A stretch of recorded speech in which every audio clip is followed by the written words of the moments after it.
Here is how you can delete Gmail trash on the iPad. Let me explain and guide you through it. If it's your first time in here, definitely subscribe for more tips and explanations like this one. So essentially, it depends on which Gmail or email client you're using. Most likely, if you're using the one official from Google, the Gmail app, the way that it works is that you open it up as such, and in the left panel, if you expand it more, you have some places, of course. So we have the trash section, most definitely, and at the top, when you open it up, you can see we have the ability to empty the trash now. So items that have been in trash for more than 30 days will be automatically deleted, just like in most other places.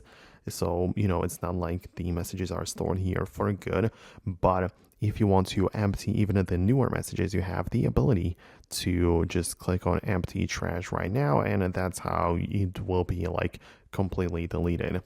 Outside of that, we also have the spam folder, which is technically trash as well, but the spam works a bit different. It just puts the messages there automatically, but it also tells me that the stuff which has been in spam for more than 30 days will be deleted automatically too. And as well, I have the button to empty it right now. So yeah, that's how it would work. Let me know in the comments below if you managed to delete the trash on your Gmail using the iPad. Hit the thumbs up if it worked, subscribe for more, and I hope to see you later in the next videos as well.